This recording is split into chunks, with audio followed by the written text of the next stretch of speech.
What's good, y'all? What's good? Hey, it's your girl nCOla Pop Culture. It has been a minute. I was supposed to start my channel last year in July, and then I was just like, what do I know about this? I know really nothing about um, what YouTube vloggers do, really. So took some time. I looked at a couple of people. Um, One person in particular was suggested on actually my mom's computer. You know her as Gossip Girl XOXO. We do love you, girl. And I started watching her videos, which led me into Lovely T's videos, which led me into Mom Wiggins videos, and so on and so forth. Shout out to them. Everyone has their own thing, and now here's my thing. So what's kind of crazy is today, it is September 12th, 2019. It is 11 years since I've been on Facebook. Today is my, what did they call it, face anniversary? Wow, Facebook. That was originally for college students. I remember my preschool best friend, Star Child. She put me onto Facebook, and a couple of my close friends were like, you should be on the radio, you should have a blog. And I always said, all right, I'm gonna do it, I'm gonna look into it. And then life got away, for me a little bit as far as like focusing on this. But I obviously have done other things. If you follow me on Facebook, Twitter, Instagram, you have seen I'm always at a concert or some type of event, or I'm at a television show in the audience, or I'm a background extra in Power, which is crazy if you guys caught that last season, the Happy Birthday episode. So yeah, pretty much if I want it, I go after it or figure out how to get it, and most times I do. So here we are. And welcome, guys. I want you guys to stick around. I think you guys will definitely enjoy me a lot. I actually went to see Hustlers today, and I didn't know it was going to be out today. Actually, I was looking to see what time I wanted to see it tomorrow, as that's when it, arrives in theaters. But here in New York, it was like a couple of theaters. So actually, me and my mom went. We saw it, and I don't want to give too much away about the movie. Of course, you see Cardi. Of course, you see Lizzo. Keke Palmer plays a pretty, big role in there. Of course, Jennifer Lopez. She's like the ringleader, and there are some surprise guests as well. If you guys know me, right, my number one fave male, I'll tell you that, makes a feature in the movie. It was pretty good. I heard a lot of Janet Jackson music in the movie, and a couple of songs I think you guys would definitely enjoy going to see Hustlers. It was actually based on a true story, so now I'm interested in actually reading about the real girl who went through it. Countess Wu, she's the main character, so yeah, you guys should go see that movie. So, I just have to talk about basketball wives for a minute. Some of the situations that they go through, and that group of women, I feel like I have in some way gone through that with some other group of people that I was involved with in my past. And it's just like, are these people imitating them, or is this really how people act, or certain people I should say? It's just weird.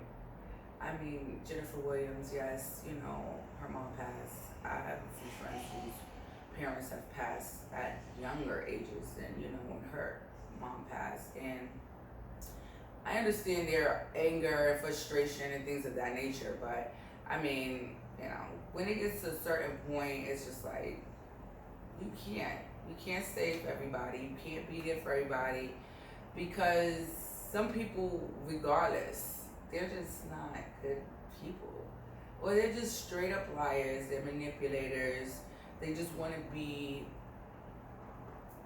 I don't know, they want what you have, or they want to be a part of a certain group, or whatever the case may be, or they want to be seen a certain way. And they go through extreme lengths to make up stories, to cause drama,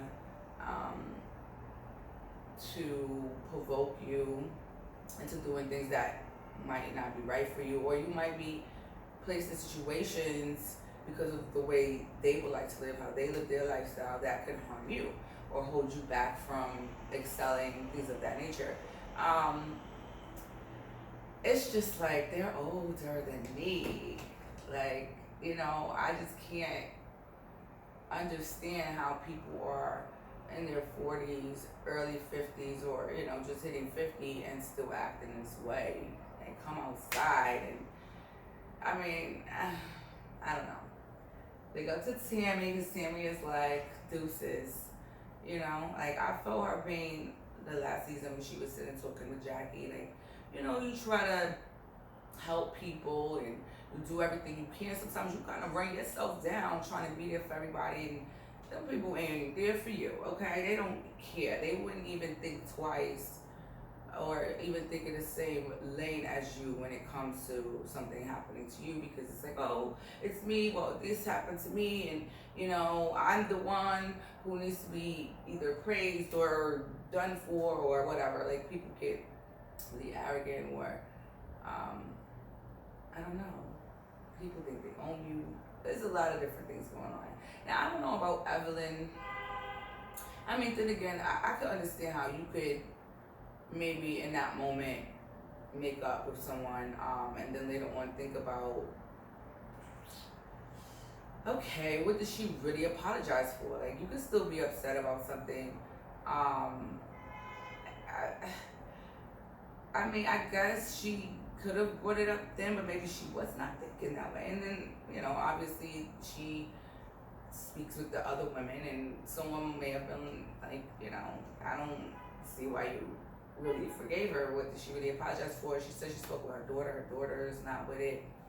Yeah, they were friends for 20 years, but was it a superficial friendship? I mean, I'm sure they had moments and they shared a lot with each other, but if someone could be upset with you enough to tell, like, really, really, really personal things about you, no matter how close you are, that's not somebody you want to keep around you, because they'll do it again. I used to say that you might trip over something in their house and break it, and now they, now they want to attack you. Now they want to get this one to attack you too. High school. Like, things that you should not be doing as an adult. But I mean, it's a guilty pleasure of ours. We definitely watch it. It's they're talking about colorism being a factor on the show, with OG, and how she's constantly being picked on because of the way she looks. And I mean, it could definitely be that. I haven't really looked at every little thing that I see certain people point out about that. I mean, I noticed with a lot of shows, like even Black Ink Crew, like the new person comes in, it's almost like an initiation where they need to be mean to you or bully you or pick on you or whatever the case may be. And I guess that could be just a certain group of people, but I don't even want to say that, if you know what I mean. And it's just, we're watching it, right? It's like, we're watching Love and Hip Hop. It gets so many ratings. Someone's making fun of this one and making fun of the way that they want to be perceived as far as their sexual orientation. It's just a lot of just tearing down and fighting and arguments, and I'm guilty of it. I watch it too, but I think that we have to like kind of switch it up. You know what I'm saying? I don't know. I feel like if you show somebody what's popular, those same people that are the sheep and just follow, they'll just follow. If violence and fighting is no longer the norm on reality television, then what else would they be watching, right?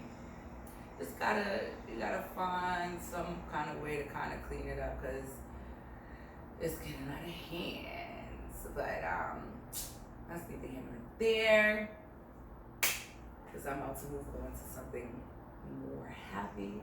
I wanted to talk about Normani and her motivation video. I love that video. I love that it starts out, it has like, you know, artist's name, the name of the song, who directed it, like the record label. You know, I used to watch The Box. I was definitely always at TRL 106 Park, so for her to do an Ode to 106 Park, it's awesome. That show actually needs to come back, seriously, because I feel like our youth, they need that. You know, yes, they have YouTube, but like the content, like, I don't know what's missing. And yes, you guys are getting the ideas of what they're listening to, but that's also being suggested. So it needs to go back to having the artists on. This also helps promote their album sales. Have them perform.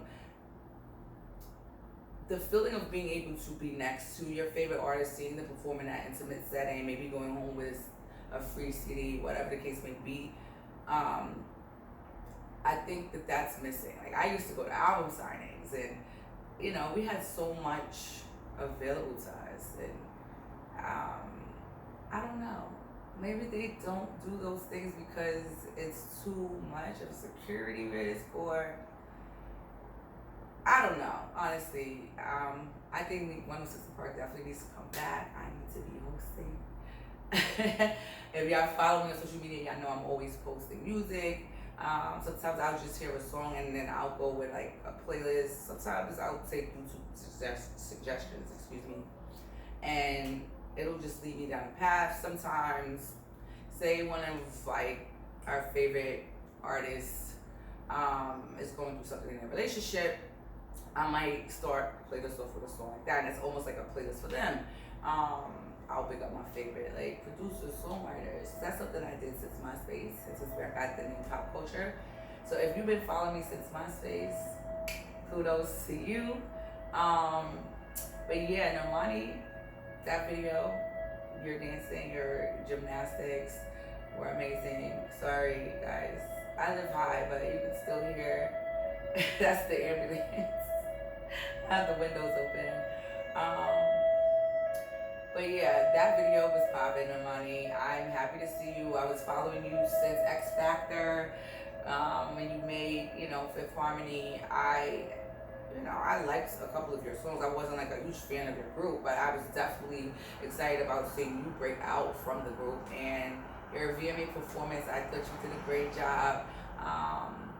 And Lizzo, girl, I had to shout out my girl Olivia. She did put me on The Truth Hurts a couple months ago, and I have been like posting your video.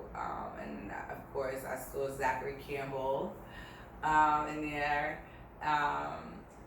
who was another YouTuber that I watch from time to time. So, girl, I'm so happy for you. I didn't even know Good as Hell was you. I remember hearing that song, like, girl, I'm so excited for you. Yes, yes, yes, yes, yes. And Rihanna, girl. Rihanna. I can't wait to see this fashion show on Amazon Prime. Savage, X Fenty. Okay, all the performers you have there. Normani's gonna be there. DJ Khaled, a lot of people, guys. I think Meek Mill. So on the 20th, we'll be able to watch it on Amazon Prime. Can't wait for that. And I cannot wait for your album, girl. You know, we've been beating you over your head for the last couple of years, but I'm happy you're getting, you know, your stuff off. Girl, you're doing a great job, but we need you back doing that music. But all right, y'all. Thank you for joining me for my first show. I finally did it. And thank you to all my friends and family who have supported my ideas and pushed me to get this done. So here it is. Oh, and Wendy, girl, thank you, girl. Thank you for my Zenith sofa. Love you. Make sure you watch Wendy's new season 11, starting Monday, September 16th. Bye, guys.